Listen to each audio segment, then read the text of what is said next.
वृत्ति हमारी ऐसी हो गई कि हम दूसरे को सुखी नहीं देख सकते, कि मैं अगर दान कर रही हूं तो केवल मेरा ही होना चाहिए, इसमें किसी दूसरे का नहीं होना चाहिए।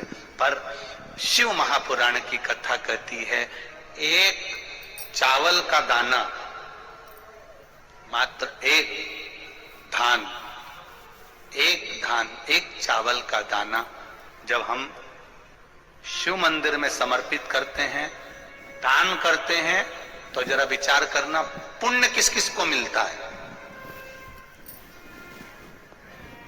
एक चावल के दाने का, एक धान का पुण्य किस किस को मिला? पहला पुण्य मिला माता पृथ्वी को, उससे प्रकट हुई। दूसरा पुण्य मिला एक इल्ली को, जिसने इसका स्पर्श कर कर छोड़ दिया। तीसरा पुण्य मिला एक पक्षी को, जिसने इसका स्पर्श कर कर छोड़ दिया। चौथा पुण्य मिला जिसने इसको उगाया। पांचवा पुण्य मिला जिसने इसको झड़ाया। जिसने उगाया था वो नहीं झड़ा, घर की बेचारी पत्नी झड़ा रही। छठा पुण्य मिला जब ये कहीं मलकर निकाला गया, कहीं मशीन में गया, जिसने निकाला।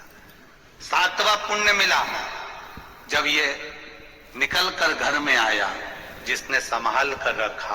आठवां पुण्य मिला जिसने इसको ले जाकर कहीं छोड़ा, बाजार तक पहुंचा, बाजार से आया। 10वां पुण्य मिला जिसने शिव जी को इसको चढ़ाया। तब इनके खाते में भी एक चावल के दाने का, एक धान का पुण्य कट कट कर जाता रहा और इतने जीवों का कल्याण कर दिया। एक धान, एक चावल के दाने ने इतने को कल्याण कर दिया। विचार करना, केवल आप अगर भजन कर रहे हो, घर का कोई एक व्यक्ति भजन कर रहा है, घर का एक व्यक्ति अगर दान कर रहा है, घर का एक व्यक्ति अगर जल भी चढ़ा रहा है, घर का एक व्यक्ति भी अगर मंत्र जाप कर रहा है। वैसे तो शिव पुराण कहती है कि घर में 4 लोग हैं तो चारों जल चढ़ाओ, घर में 4 लोग हैं चारों दान करो, घर में 4 लोग हैं चारों भजन करो, घर में 5 लोग हैं 5 भजन करो। घर में जितने सदस्य वो 1 लोटा जल शिव जी को कर दिए। पर मान लो किसी कारण से बेटा नहीं गया, बहू नहीं गई, परिवार वाले नहीं गए, कुटुंब वाले नहीं गए, तो शिव महापुराण ने देवराज नाम के ब्राह्मण की कथा का वर्णन किया। देवराज के प्राण छूटे, उस समय पर देवराज के पास में पुण्य नहीं था, सत्कर्म नहीं था। तब देवराज को मालूम पड़ा कि भगवान शंकर के गण मुझे लेने के लिए आए। तो देवराज ने गणों से पूछ लिया, भोलेनाथ जी से पूछ लिया कि मैंने पाप चोरी करी है, छल करा है, बेईमानी करी है, वेश्यावृत्ति मैंने करी है, उसके बाद भी भोलेनाथ जी मुझे लेने क्यों आए हैं? भगवान शंकर ने कहा, तेरी बूढ़ी माँ रोज प्रतिदिन शिव मंदिर में जाकर 1 लोटा जल चढ़ाती थी, उसका पुण्य तेरे साथ में आ गया, इसलिए तुझे कैलाश धाम। 1 लोटा जल देवराज नाम के ब्राह्मण की माता ने चढ़ाया था, वो 1 लोटा जल काम आया है देवराज के। देवराज कह रहा, मेरे जैसे पापी को आपने ताड़ दिया। क्यों ताड़ दिया? मैंने तो छल करा, बेईमानी करी, कपट करा, नारी को गलत दृष्टि से देखा, धन चुरा कर लाया, कितना कितना धन मैंने चुराया, कितना गलत काम करा, उसके बाद भी भोलेनाथ आपने मुझे ताड़ दिया। शिव जी कहते हैं, देवराज तुझे तारने का कारण केवल एक है कि तेरी माता रोज शिव जी के मंदिर जाती है, ठंड लग रही है, गर्मी पड़ रही है, बारिश पड़ रही है, पांव कपकपा रहे हैं, तो भी बूढ़ी माँ, बुजुर्ग माँ शिव मंदिर तक जा रही है। आप में भी हमने देखा है, छत्तीसगढ़ के हों, चाहे गुजरात के, महाराष्ट्र के, राजस्थान के, चाहे जहां के लोग हैं, जितने भी भक्त शिव महापुराण की कथा सुन रहे हैं, इनका भाव, इनका हृदय, एक बात जरूर हमने देखी है कि ये भी 1 लोटा जल लेकर जाते हैं, चाहे गर्मी पड़े, बारिश पड़े, ठंड पड़े, कुछ भी हो, शिव के द्वार जाना, शंकर की चौखट पर जाना।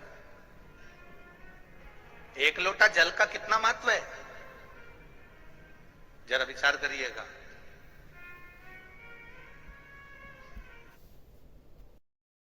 श्री शिवाय नमस्तुभ्यम। हर हर महादेव। पूज्य प्रदीप मिश्रा जी ने चावल के दाने का बहुत अच्छा उपाय बताया है और पूज्य प्रदीप मिश्रा जी ने बताया है कि एक चावल के दाने का पुण्य कैसे और किस किस को लगता है। पूज्य प्रदीप मिश्रा जी के उपाय और वीडियो देखने के लिए मेरे चैनल को लाइक, कमेंट और शेयर जरूर करें। मेरा चैनल है धार्मिक वीडियो पूनम शर्मा हरियाणा। पूज्य प्रदीप मिश्रा जी के उपाय बहुत ही अच्छे और अचूक होते हैं। मैं भी ये उपाय करती हूँ। अगर आपकी भी कोई मनोकामना अधूरी है तो आप भी ये उपाय करके अपनी मनोकामना पूर्ण कर सकते हैं। उसके लिए मेरे चैनल को लाइक, कमेंट और शेयर जरूर करिए।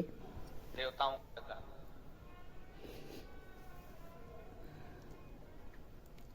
जरा ध्यान देना।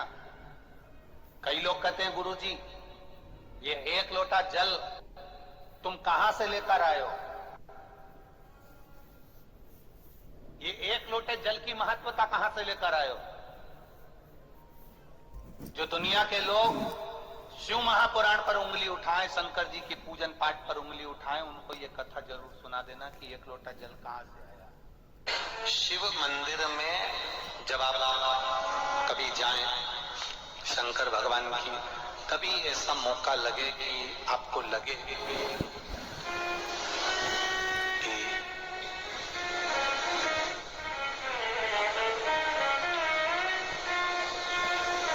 कहीं आपका यश कम हो रहा, उस चढ़े हुए जल को जब आप थोड़ा सा लेकर आते हो, आपको बताया था ना कि खाली लोटा नहीं लाना चाहिए, खाली कलश शंकर जी के मंदिर से वापस नहीं लाना। शंकर भगवान को जल चढ़ाया, चढ़ाने के बाद थोड़ा सा जल हाथ में या कटोरी में या कलश में झेल लिया, भले 2 बूंद लाओ पर अपने घर पर लेकर आओ। उस 2 बूंद जल का भी स्पर्श कलश के अंदर हाथ की 3 उंगलियां लगाकर अगर त्रिशूल पर टच कर मात्र आपने उस कलश के अंदर लगा दिया और वो जल भी आपने अपने घर पर छोड़ दिया, छीट दिया या उसका आचमन मात्र हो गया, तो व्यक्ति का यश बढ़ना अपने आप प्रारंभ हो जाता है। उसकी यश की प्राप्ति उसको होने लगती है, उसको यश की वृद्धि होने लगती, उसको यश की प्राप्ति होने लगती। त्रिशूल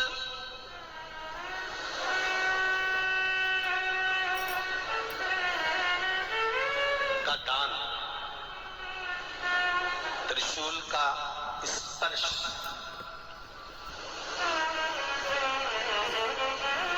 एक बहुत अच्छी बात कहना चाहेंगे, आपके स्मरण में रहना चाहिए।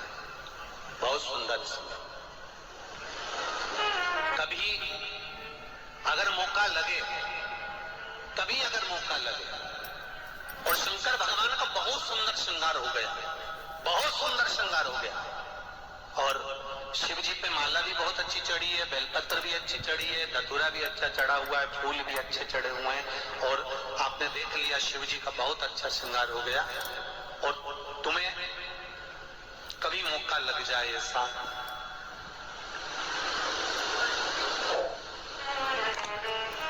और तुम्हारे पास में एक अच्छी सुंदर सी माला हो, पुष्प, तो आप पुजारी जी को या पंडित जी को कह दो, या पंडित जी मान नहीं हो, शिव जी का अच्छा श्रृंगार हो गया हो, तो वो माला केवल त्रिशूल की, जो त्रिशूल है उस त्रिशूल पर ही उस माला को अगर आपने केवल टांगी दिया तो भी आप उन्नति की सीढ़ी पर आगे बढ़ना प्रारंभ कर देंगे। पर इस समय पर जब भगवान का पूर्ण श्रृंगार हुआ, पूर्ण श्रृंगार शिव जी का हो गया और माला तुम्हारे हाथ में है, और तुमने देखा भगवान का श्रृंगार हो गया, अब शिव जी पे अगर माला चढ़ाऊंगा और श्रृंगार गिर जाएगा तो उस माला को आप अपने यश प्राप्ति के लिए, अपने आनंद के लिए, अपनी उन्नति के लिए आप उसको श्री शिवाय नमस्तुभ्यम। हर हर महादेव। पूज्य प्रदीप मिश्रा जी ने बताया कि जब महादेव का पूरा श्रृंगार हो गया हो तो अगर आप माला लेकर गए हैं तो आप वो माला त्रिशूल के ऊपर भी समर्पित कर सकते हैं। इससे आपका यश बढ़ेगा और धन संपत्ति में बहुत ही ज़्यादा इजाफा होगा। पूज्य प्रदीप मिश्रा जी ने बताया कि अगर एक इंसान भी घर से जो भगवान शिव को 1 लोटा जल समर्पित करता है उसका फल भी पूरे परिवार को मिलता है। और पूज्य प्रदीप मिश्रा जी के उपाय और वीडियो देखने के लिए मेरे चैनल को लाइक, कमेंट और शेयर जरूर करें। पूज्य प्रदीप मिश्रा जी के उपाय बहुत अच्छे और अचूक होते हैं। मैं भी ये उपाय करती हूँ और आप भी ये उपाय कीजिए। अगर आपकी ज़िंदगी में कोई परेशानी है तो हर हर महादेव। जय शिव।